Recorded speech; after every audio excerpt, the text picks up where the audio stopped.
All right, welcome back to the Extraordinary Sports YouTube channel and podcast. I'm on the mic with a very special guest, my friend, the hilarious comedian, all-around entertainer, Ocean Glapion. Ocean, we're talking Lakers, baby. How we doing today? I'm good, man. How you doing on this rainy Taco Tuesday in Southern California? Dude, it's Taco Tuesday. I'm schwitzing like a Hebrew on a high holiday. I'm all hot and bothered over here. But then again, you close the book on one chapter, you open another. Let's dive right into it. Our boy Magic Johnson just cleaning house this morning in the Lakers upper management. When you first heard the news, what was your takeaway? My takeaway was it was about time. I can't believe it took this long.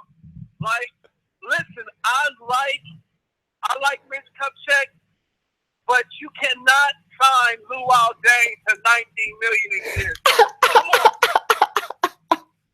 Luau Deng is like when is the last time he's been good? Like, how do you sign him to $19 million in NBA years? He's like 72. Dude, that's what I'm saying. Not to mention Mozgov, who's like a 73 in 2K, getting quarterback money. Kirk Cousins would love to get $15 million a year right now, waiting on his money in Washington. Ridiculous. But that bodes the question, though. As a Lakers upper management, you got pressure every year to make moves because you got pressure to win, right? So they probably felt like they got to get Mozgov, they got to get Deng, they got to do something. I'm okay with you can never have too many bigs, right? Right. If Kwame Brown could stay in this league for 20 years, Mozgov can stay in the league. So I didn't have a problem with Mozgov. I just had a problem with the Lakers. It was a long time coming. It was something that you go back to when, they didn't. They signed Mike Brown as the coach, right? Just off of one interview. Right. They never, he came in, he did an okay job, but then they was supposed to be the new dream team with Nash, and they didn't win any games with Mike Brown, so they fired Mike Brown with no backup plan. Right. Then you got Phil Jackson, who's going to come back and coach. He's just like, yo, just give me the weekend so I can finish, my presentation. And I'll be there, right? And then you hire Mike D'Antoni, and it's an utter disaster. And then it's so bad that Mike D'Antoni's playing like a 35, 36-year-old Kobe Bryant, like 48 minutes a game, running him in the ground. And then, just then he gets the Achilles heel. And then after that, we give him $50 million. I mean, I love Kobe, but yo, $50 million? It's bananas. It's bananas. Well, dude, it's been, and that's the question I want to ask you is, with so much tradition and rich history within an organization, you got pieces like a Kobe, you got someone like Mitch KUPCHAK, who's done a phenomenal job in his tenure, but then you're kind of mixing business with pleasure because you're bringing in Magic. How much do you think of this was business? How much do you think of this was personal? Because obviously behind closed doors, this must have been a conversation and a half between the BUSS family, KUPCHAK, and Magic. Yep, I'm with Magic. Magic did what? Magic turned around the Sparks, right? Right. Magic turned around Dodger. He hops on the Dodgers. They're doing better. Right. So it's like Magic has a history of doing, coming in and making things better, especially, just think about Magic's career. He's gone from not being able to speak English to, just being a billionaire. So this is I'm good with Magic coming in. We just need, I think that people are going to respect Magic around the league. I heard that they hired, this big-time agent. The Lakers just did a lot of things that I just couldn't believe that they did when Jim Buss took over. Jim fired their whole department for, the scouting department. And right. let his friend come in that he had one drink with become, the head of scouting. It's ridiculous. He's just doing way out crazy things. It's ridiculous. It's ridiculous. about time, and now, now we can stop signing Luau Deng to $19 million a year. I mean, well, so looking at the team, you got, like you said, you got Deng on the books, you got Mozgov they don't have a ton to operate with. It's a shame that this didn't happen before last offseason and we signed those 2 deals, because now you probably got to move some pieces. I mean, potentially Lou Will. I mean, I don't know. I'm hearing everyone is potentially out the door except for Brandon Ingram, or they're willing to be out the door with everyone except for Ingram. I don't know if you're hearing the same. I'm hearing kind of the same, but I think they should have made the trade for Boogie Cousins last year. Ooh! They should have went and got Boogie last year. You wouldn't have had to sign Timothy Mozgov. You should have traded Boogie. You should have got Boogie Cousins last year. So you feel like Boogie, you don't think Boogie would have blew up the chemistry? I mean, not that there was any chemistry, but that's what the trepidation was with teams wanting to go after him and reaching out to Divock, is because they thought, this guy's a chemistry killer despite him being the best center in the league. Okay, so what's the chemistry? So you give up, what are they going to give up? They're going to give up maybe, say, Clarkson and Randall. Would you do that? I would do that deal. I would do it in a heartbeat. Right. So that was part of the deal that they had on the table. Clarkson, Randall, or Russell, Randall. You know what I mean? The Lakers are going to be in the lottery, so you're going to get another point guard, potentially, like Lorenzo Ball or something like that. So, I mean, I would have done that deal. I would have did it like a long time ago. I would have did it last year with Randall, and I used to like Randall, but as I think about it, Randall is like he's like 6'9", 6'10" in the NBA, and he can't shoot a jumper or make a right hand layup. Like how is that possible? Well, dude, all right. So you got Blake Griffin, Derrick Rose, Jeff Green, Manu Ginobili, Serge Ibaka, excluding Steph Curry. Those are the top free agents next year. And we'll see if Cousins makes a market or not, if New Orleans signs him.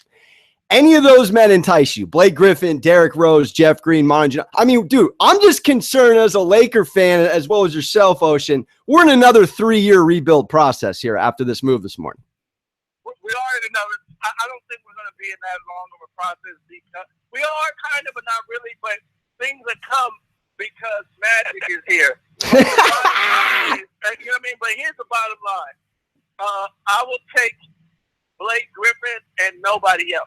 I mean, everybody else is garbage. Like I would never take like a Derrick Rose and I don't even think that Blake Griffin is going. I think he's going to get traded. You think some moves are happening before this trade deadline then? Oh, yeah, we got 2 days. There's a lot of stuff that's going to happen. But you ultimately, bringing it back to the Lakers, you support the move, because I support the move too. Now, I've already heard speculation. They don't like that Magic is doing this because he's trying to wear a hat he's not used to wearing, but I'm going to agree to disagree and hope that time will prove me otherwise, because he's a winner. He's got 5 rings. It's in his blood. Competition's in his blood. I mean, don't you want a guy like him running the general management spot, at least for now, at least overseeing it, because he's been with the organization since '79? Listen, I have no problem with Magic. Me and you can do the job. You know it, baby. Better than Jim was doing, right? Like if we became owner of the Lakers right now, we wouldn't have fired the whole scouting department and let our homeboy come in and start running it, who's never had a basketball experience in their life. We know we wouldn't have signed Luau Deng at $19 million. Gosh. And the offer that the offer closest that he had was $7 million. $7 million. Oh my! Anybody was offering him. So I mean, like, listen, anything's better than that. You know what I mean? If Magic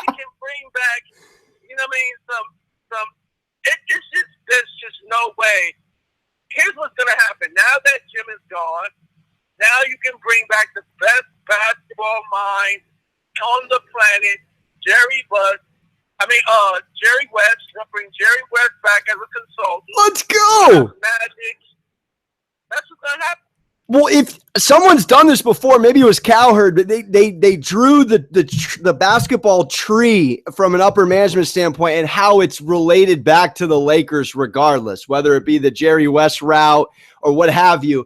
And I don't know, man. I'm optimistic with the move. I just hope that, at least from a player standpoint, that will entice guys to want to come play for the Lakers, because this is a weird, I mean, correct me if I'm wrong, but this is a weird time in free agency where, again, your top two moves are Luol Deng and Mozgov. I mean, that's embarrassing from a Lakers standpoint. Can't have that again. You can't. But here's the thing. I like our young team, right? Like I like that our young team, we got to just let these young players develop. And we got to let them grow together like the Warriors did. Okay, so where are you on Luke Walton's maturation here in year one as head coach? Where are you with him? I'm cool with him. Okay. I don't have a problem with Luke Walton. I have a problem, like at the end of the day, the coach can only do so much. He can only put you in a position to win. You got to get out there and do what you need to do. And I think he relates. He's good. He's on. Like he knows what he wants, and he's like really showing them what they need to do. They just young. He got Nick Young playing defense. When's the last time Nick Young ever played defense? just with you know what I mean? Like, just with D'Angelo Russell's phone. That's about it last year. So and you know, I like the Lakers. They just are just young and inexperienced, and we made some bad moves. Like, we just simply made, but the core of, Russell, Randall, and Ingram. Yeah, that's the three. I'm off of Randall. He can't make the layup. Okay, so if you're Magic Ocean, what are your first couple moves here as in charge of basketball operations? You're 19. You're inheriting a team that's 19-39, my friend, and the third worst record in the league. Knowing that pick is looming in the balance, do you tank? Do you not tank? What's your message to the team? What's your message to the fans? I mean, This is what I'm doing. Let's hear it, baby. I'm immediately trading Mo Williams. Right? He's too good for us. Like, he's the reason why we're even in games. Like, they need to stop playing him. Like, we need to go ahead and just tank again. We're already at the tank position. Let us get another guard or whatever, but trade Mo Williams. I would cut Luol Deng. Fuck it. Like, why not? Like, I would just cut him. Like, I would just lose it. Like, I would keep my guy because you can never have too many bigs. You let the new young boy, what's his name? The tall dude that's balling. We got Tarek Black. We got, well, depends if you include him or not, but you got Larry Nance Jr. He's balling. Not Larry Nance, the other guy. Thomas Robin. Oh, Zubac. You talking about Zubac. Zubac. So he's a baller. So you just let him play and let him develop. Like, you just let these young, I would just play just the young kids now. I would try to trade Nick. I'm definitely trading Mo Williams. Lou Williams, I'm definitely trading him. And then I'm cutting Luol Deng. I like it. And I'm just going to hopefully get some free agents to come out and that Magic call around. I would tell Boogie, you need to come in a year. Right. What do you think? Is that the dirtiest big man tandem since Duncan and Robinson that we've potentially seen on the block? I don't know, because does Anthony Davis play the low post, or is he a wing? Can hit the three, which is bananas. They both can stretch the floor. It's going to be interesting. I actually dabbled with them late last night in 2K just to see what's good. I mean, they got no one else on the team. Drew Holiday, that's about it. But, I mean, They're monsters. They're monsters. And their coach, Cal Products, which is pretty exciting as well. I don't know if that'll factor in as all chemistry-wise. Who's their coach? Well, their coach is Al Gentry, but they both were from Kentucky. They both had Coach Calipari as their head coach. So I'm wondering if he's reached out. I don't know how you are with Kentucky players, but I'm not a fan of Kentucky players. Dude, did you hear Cowherd's take on his Kentucky all-time team? And I agree 100%. Wow, you agree? Let's hear it, baby. Let's hear Ocean's take. You said what? I want to hear. Yeah, I want to hear your take on why you agree with that Kentucky takeaway, because obviously it's causing. I mean, his daughter reached out to Cowherd. It's stirring the pot. It's stirring the pot. Do you think that they're good? Well, we're talking about all-time play. He was making the reference that all-time play teams that have come from Kentucky from an all-time standpoint in the NBA are not very great. What do you think? I mean, I agree to disagree. It's a tough. His argument looks phenomenal right now because everybody's 25 or under. I'm saying, who do you think is good? Who's their best player that's been in the NBA? I mean, it's a good question. I probably got to go with Boogie and AD. It's ridiculous. And then Karl Anthony Towns will probably surpass them both. AD, they both have never won a playoff game. I know. Never won.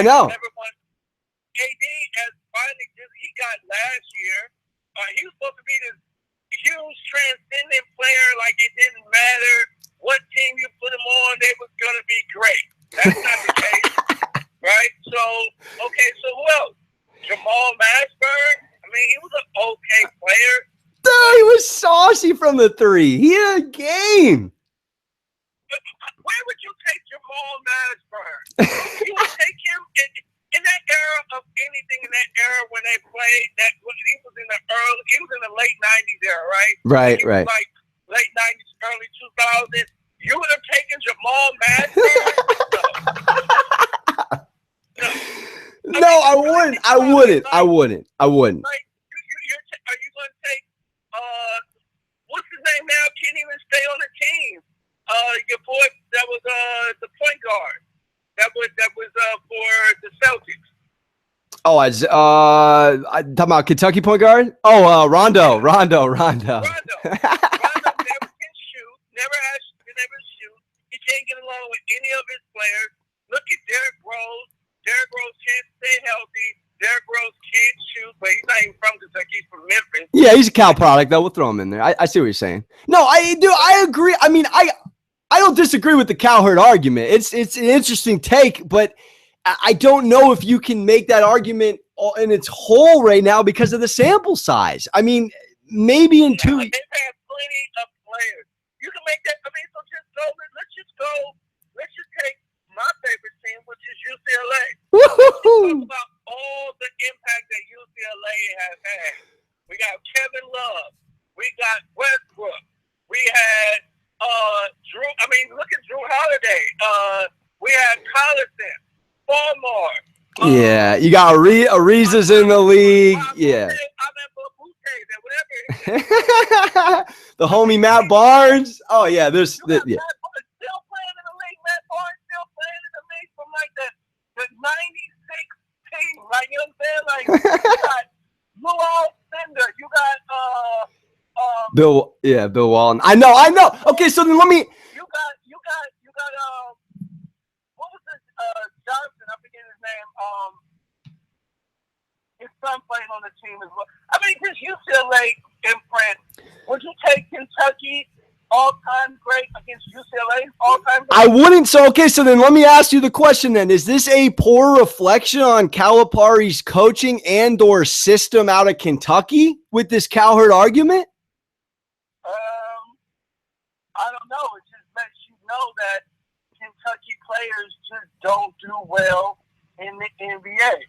It's kind of like, to be honest, Duke players don't do that well in the NBA. Let's keep it real. Duke players, the only real Duke players that have done anything and don't get me wrong, Duke has made an imprint on the NBA. I would take right. Duke's all-time starting five over Kentucky's all-time. Absolutely, but absolutely. Their players don't do that well. The only ones who ever did anything was Grant Hill, and he couldn't stay healthy. Kyrie Irving, healthy. But you got to, okay, but the difference in Coach K's products is that you take a Battier, a J.J. Redick, even a Dunleavy, shout out who's still in the league on the Hawks, end of the bench. They're able to fit in the team systems and have serviceable careers. I think the interesting thing about the Kentucky players that are coming out, they're high-profile guys, so they're looking to be franchise player game changers, and they aren't all the time that.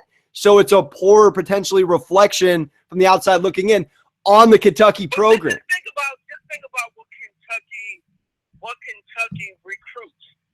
They recruit the AAU kid who is not necessarily smart or not necessarily know how to, like, they're troubled kids.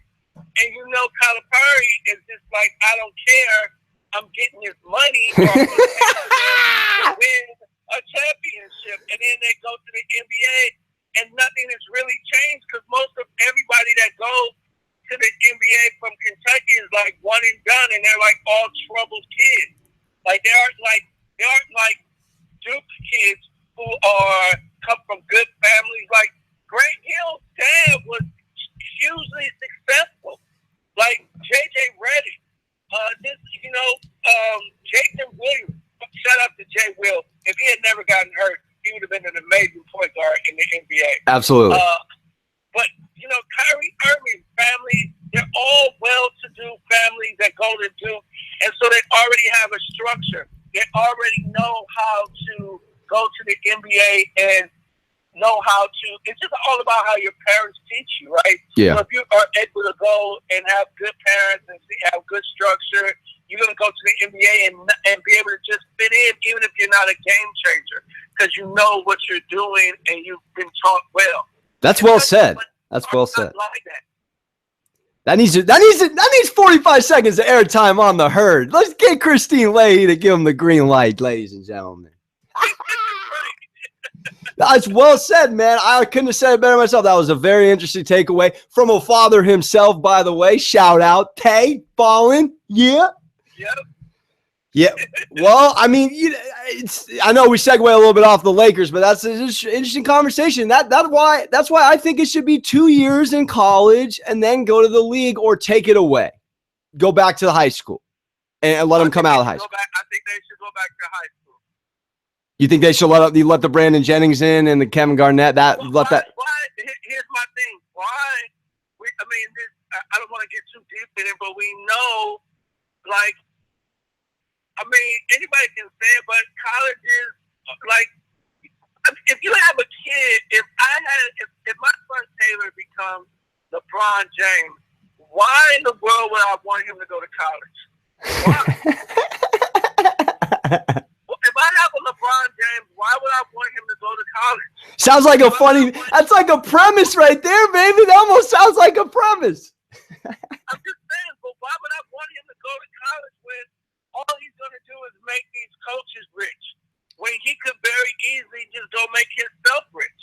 Right. If you just, the NBA, if you can play professional golf at 16, 17, 18. You can play professional golf professional soccer at 16. You can play baseball professionally at 18 or whatever. You ain't got to go to college. You ain't got to do all that. But why is it that they make the NBA players do it? It's a good question. I think they should just take it away.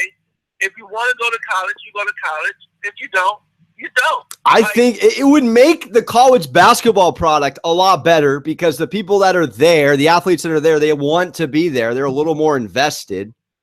And then secondly, it'll weed out all the talent like the one and dones that should have been one and dones, like the Brandon Knights. I mean, he's serviceable off the Suns bench, but was he the star that we thought he was, coming out of Kentucky that he amounted to? Probably not. Maybe a couple more years would have helped. That's just one example. Right. But I'm just saying, it's just everybody always has this argument about how, well, if you if they make them go to school and then it won't be just an argument based on that they shouldn't be coming straight from high school. And I'm saying there are plenty of players that came straight from high school that were amazing. Absolutely. Game changers. LeBron, Kobe, Garnett. We don't got to go any farther. We can go with the best one, which is Kobe. Yeah. But, straight from high school. We can go with, there's just so many that would come from high school that did well in the NBA. Kevin Garnett, just all kind of players coming from high school. And going to college for 1 year is not going to make a difference anyway, because in college, the basketball players aren't the stars. Very true. Very true. So it doesn't even matter. It's all about the coach. So if the coach isn't feeling what you got going on, then that's why Russell Westbrook Russell Westbrook didn't even start for UCLA and was a lottery pick. It's bananas. Dude, real quick, how real and or fake was that little sideline, little kumbaya, as Reggie Miller said, after the little Western Conference All-Star Durant to Westbrook alley-oop? You saw that, right? Yeah, here's the thing. Durant isn't upset. You know what I'm saying? Like, he's not upset. He left. Like, so he's not like tripping. It's Russell Westbrook who's tripping. Dude, I would be irate. We had them 3-1 and you dipped. Would you be irate? Would you really be irate? Or would you be like Russell Westbrook has always been in his whole career, which is selfish? See, it's so that's such a tough conversation because his assists he's a double guy, but I understand the too much dribbling. What does that mean though, Alex? That means what? That he's in trouble and he has to give you the ball. He dominates the ball. He does. He does. Let's just bring a couple of real point guards. Who would you take? Would you take Magic or would you take Russell? I take Magic in a heartbeat. Would you take Isaiah Thomas, that old Isaiah Thomas, or Russell? Old Isaiah in a heartbeat. Would you take, do you see what I'm saying? Yeah, I see what you're saying. Chris Paul or Russell? Chris Paul in a heartbeat. Because they are real point guards. Russell Westbrook isn't a real point guard. Okay, riddle me this. Is the greatest team that never was Harden at the 1 in OKC and Russ at the 2? Man, do you think, look at that team would have been, if all OKC had to do was just pay the luxury tax for James Harden. Oh. And we would, what we would not be talking about? The Warriors. No, we wouldn't be talking about the Warriors, and we will be talking about how LeBron James is a choker because OKC would have won multiple championships. Tell him, baby. Tell him.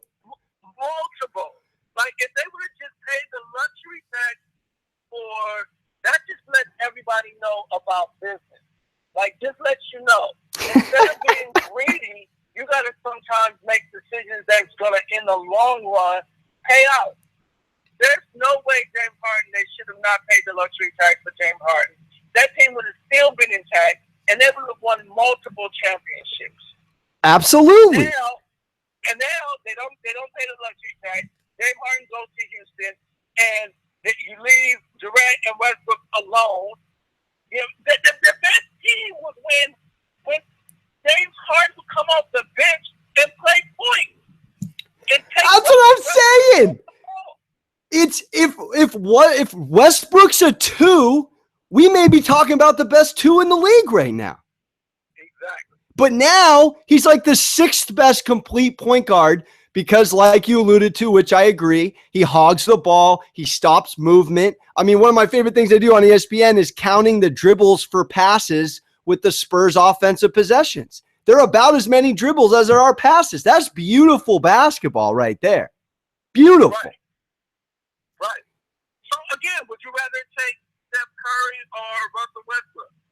You gotta go Yuri, baby. I mean, dude, it's weird. It's like, and that's the question that I do love asking is, you look at football, Tom Brady, superstar. Why does it work? Why does a system work? Because their superstar is willing to hand the ball off 40 times a game and throw it 12 or throw the ball 53 times. Doesn't matter to him as long as they get the W, and he's the first one in and the last one out. What I'm curious about is why in basketball, so I want to get your takeaway. I got to get my mindset and not always team basketball. Right. So you got to think about what Brady does too. Brady also takes less money. So he's like, okay, well, let me take less money so we can get the players in here that I need to get in here to win. Well said. Absolutely. Absolutely. But why is that in the game of basketball? Is it fear that they don't get their stats, so they're not going to get their paper? Because if you're winning, you're winning. But it seems like in basketball, like James Harden, he felt like he had to go be the alpha because that money was close. That money was close that they offered him, both teams. But he left because he wanted to be the guy. He didn't want to be the third option. But you keep that trio together. We are talking about LeBron not being able to get over the hump, and it's an unbelievable sports difference in our outcome. Okay, but let me ask you a question. If you know in your mind, or if you feel in your mind that you are just as good or better, because we know these guys have egos, right? Right. You know James Harden feels he's better than or just as good as them, right? So if you're feeling like that, would you then go, I'm going to take less money and potentially sit on the bench? Hold on. I got you on that. I got a great analogy for that. Okay. Let's say you're Joey on the ensemble that is Friends, right? Joey Tribbiani. Okay. That dude got a spinoff. I don't know if you remember, called Joey. So let's assume Friends was going to continue on. It was up to all 6 of them staying in. If you're Joey, so you're Harden, you think you're more talented than Schwimmer, more talented than Matthew Perry, Chandler Bing, what have you. You go and you start a show, and it's not a great real-time example. Last year would have been better when the Rockets weren't so good. Now James is balling. But I'm trying to make the analogy that not always the grass is green. You stay on a team that's a proven team that's successful with chemistry, because chemistry isn't easy to come by, especially in professional sports. And you go, I don't know. I'm just kind of spitballing. I'm throwing it out loud, but I'm thinking it's a tough call, because if you're an alpha ego dominant individual, you're probably going to go. You're probably going to. But here's the thing. You got to also think about, even if you wanted to, say here's the case, right? Me and you are on the team and we both are balling. I believe I'm better than you, right? But I really we're friends, right? We're like, it's because it's never really personal with the players, right? Right. We're like, me and you are really good friends, and I can chill and let you get your shine on as long as I'm making the same amount of money as you, right? Right. But then management is like, well, we're not going to pay you the same amount of money that I'm going to give Alex. So you're like, to yourself, you're like, okay, I'm just as good as Alex or better, and I don't mind it, but my team, my ownership doesn't believe and doesn't go all the way. Here is Houston that's saying you can have your own team, and I can show exactly what I can do, and and get more money.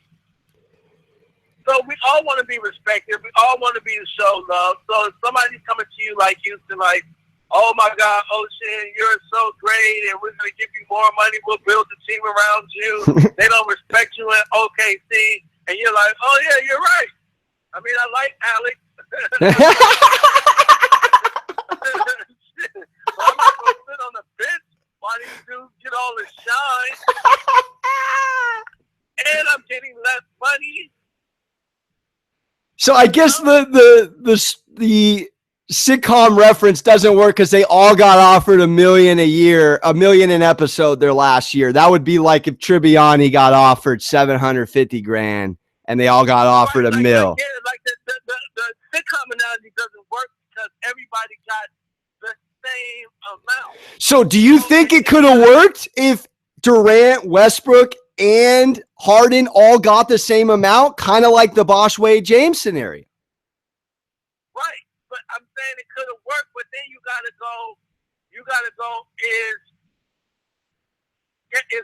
James Harden gonna be in the starting lineup? Are they gonna make James Harden the point guard? Right. So you gotta remember all of these guys have egos. All of these guys got their own teams. All of these guys got their own best friends in their ear telling them how great they are. All these guys got these girls that they're messing with saying, why aren't you playing more? Why aren't you coming off the bench? Why are you coming off the bench? Why are you this? Why you got everybody got their agents saying, hey, listen, you can go be the man. You're the man, Alex. You're the man. Like, you know what I'm saying? Like, you know, I mean, it's so messed up what they're doing to you in OKC. I would get you out of OKC, have you in your own team. You don't need to be sitting on the bench. You need to be out here showing the league that you're an MVP caliber player. Man, I see that Adidas shoe deal already in the distance, baby. Exactly. Like you have the second best, you're top 5 jumper in the league. Like nobody, you're unguardable. You need to be on your own squad, running your own team, show these people what you can do, and get you more paid and get more respect. You're absolutely right. Dude, you got me so, dude, I was so hyped up to be your teammate just 90 seconds ago. And right? Well, you want to be my teammate as far if I'm your agent? And I'm telling you, I'm like, Alex, they're like disrespecting you on this podcast. Like, you're the podcast dude out there. That's phenomenal. That's exactly what these agents do. Like that's so you have, like I said, you have your own team of people that are very much in your ear and saying this and saying that, and you're like, okay, well, yeah, you're right. I might as well just leave and show the world how great I am. So I guess that's why when Popovich asks his players and future free agent signings, he won't sign them if they don't answer the question, are you over yourself, in the correct way, which I find to be fascinating in today's sports with today's money, that you can still run a team like the San Antonio Spurs, have a question asked like that to players. Because, I mean, look at that team. There's not one ego on that roster right now that's bigger than the team.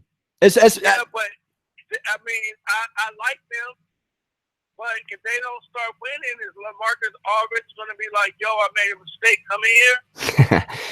So you're basically saying the temptation to be the man, to be the number one, and the money, and everything that comes with it, it's just too big in today's NBA to pass on. I mean, it's too big in any sport. It's too big. It's like why these guys, these pitchers and these hitters will go sign, like they'll go to Florida, Orleans. They'll never have a chance to win for like millions and millions and millions of dollars. Because at the end of the day, you only have a small window to make money. So if you, like, just think about Kobe's 20 years, how fast it came and went. Like, if you really think about that 20, and now he's done. He can never go and get that same amount of money doing sports. Right. I mean, you're not saying he won't get the same amount of money in any business ventures, but he won't get the same amount of money in any sport. So it's like, you got to make that money at the time. And if you feel like you're the man, because everybody feels like they're the man, you got to just go out and do it. I mean, we're all different, and we would say what we would do, and I would do this if I was in a position. You would say that until you're in the position. Absolutely. But we both agree that Duke players are better equipped for the real world than Kentucky. I'm just playing. We agree with that. And I'm not a Duke hater, but I'm a Duke respecter. Like, I respect what Duke does. But wholeheartedly Duke players are way more prepared for the real world and the NBA players. I like Cousins and I like AD, but I mean, they not making no real impact on the NBA. I wouldn't mind seeing them first round though against the Warriors. I would not mind it. Oh, you wouldn't mind watching that? First round, Pelicans. Oh, absolutely. Yeah. I'm not rooting for the Warriors, man. I'm taking the house. I'm rooting for everyone but the Warriors. It's upsetting, man. From a competition standpoint, I'm still upset at the move that Durant did. I'm salty. Well, why would you be? Because I'm a competitor. Dude, if my friend beats me at the park with my enemy beats me at the park, I'm not coming back the next day with my team and saying, sorry, team, I'm joining that team because they beat us. Okay, so my question to you is, what are general managers and teams that have control of these teams, what is their sole job to do, right? Their sole job is to draft and trade to make their team better. Right. You're okay with being traded, but you're not okay with me leaving to go on my own and deciding to do that, like on my own. I'm not against, just like I've heard Colin say, I'm not against players' rights to choose where they want to work and live. I'm for that. In this particular scenario where you're up 3-1 against a team and then you join them, I'm sorry, in the Jordan era, in the Kobe mindset, it's unacceptable as a competitor, as a man, as a grown man. I mean, come on, you got to keep it 100 though, because we both are Laker fans. We got to remember that Kobe did the same thing. What? Refresh my memory. Kobe was like, if the Lakers don't get some help for him, he was gonna go to the Clippers. Oh. He was gonna go to the Clippers, and then they did the biggest deal in NBA history, which is trading Kwame Brown for Paul Gasol. Absolutely. Your boy. Yeah, so Kobe was going to leave and go to the Clippers if the Lakers hadn't done something. So listen, so we can't go, oh, yo, it's not cool that players is doing this and doing that, and Kobe would never do that. No, Kobe was going to do that. And the Lakers was smart enough to go, okay, we're going to do whatever we can to get Kobe help. And they did. Yeah, but I feel you on that. I still think that was potentially a ploy that worked beautifully to his advantage. He wasn't really going to – I mean, I don't know. Maybe the Bulls at one time, but the Clippers – anyways, you got Sam Pressler. You got all these phenomenal pieces in OKC. We don't have to keep talking about it. It's over and done with. It's a fascinating argument because, everything we've touched on. I'm about ready for Fox Sports 1 to give us our podcast. I don't know about yourself. Exactly. They need to give us our podcast because we definitely know about sports. Dude, this is interesting. I'm going to send this to my brothers. I'm going to ask them straight up out of 10 how exciting and entertaining was this conversation. It's been phenomenal. And just bringing it back, and now I'll let you go because I know you're a busy man. As a Laker fan, moving forward, Magic Johnson in the driver's seat. Overall, you feel good. You support the move today. You even support the KUPCHAK move, right? I mean, that was the one we all knew Jim Buss had to step aside. The KUPCHAK thing, I'm like, holy cow, they're really restarting it. But overall, you're good with the move and you feel okay moving forward. I'm okay with it. I'm kind of sad to see Mitch KUPCHAK leave because actually Mitch KUPCHAK was not that bad. But he has made a lot of bad decisions recently. And so for that, I'm not mad that he's gone. Like, you know what I'm saying? Like, I'm not mad that they fired him because he did a lot of things that I would never have done. and I'm not a general manager, right? So you got to fire a guy that was signed Luau Dane to $19 million a year for like 3 years. Like, that's ridiculous. So I'm just like, I'm good with what Magic is at. I'm good with where we at. Let's just see what Magic can do. He's always turned around franchises, and let's just get back to winning championships. Let's go. Let's go. Because I'm so sick of everybody talking about the Lakers and how we haven't won in years. And it's like, yo, it don't matter if we haven't won in years. We won 16 championships, so I'm full already, right? I'm full. Now I'm ready to eat again. I'm about ready for some pickup ball, baby. Where's the nearest LA Fit? Exactly. I'm ready to eat again. I'm ready to take the championships again. You know what I mean? Get back on this winning rate. So, I mean, if Magic can do it and Magic can bring it back, I'm with it. We need a change.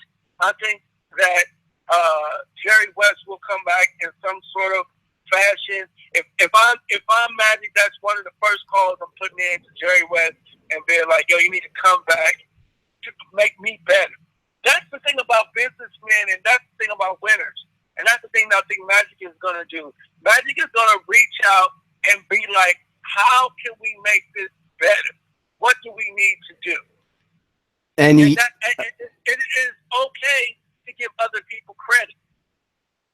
That's servant leadership right there. That's beautiful. Yeah, that's what leaders do.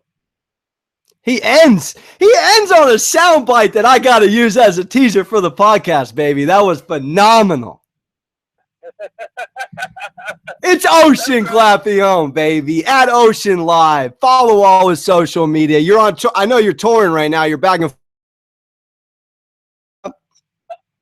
Next city, I'm in Jacksonville, Florida, and then I'm in Baltimore, and Arlington, and then Akron, and then Illinois. Illinois, I'm not leaving the hotel. He's all over the country, baby. You got to love it. Yeah, man. We working. Well, I appreciate it, Ocean. I always enjoy to talk to you. You boost me up. You make me laugh. You're great energy, and I always appreciate you. The first man to open the door for me in the stand-up comedy world, man. So always a pleasure hopping on the mic with you, man. Thank you. Yes, sir, man. Best podcast ever, man. Yeah. All right, Ocean. Thanks, man. I'll send this to you.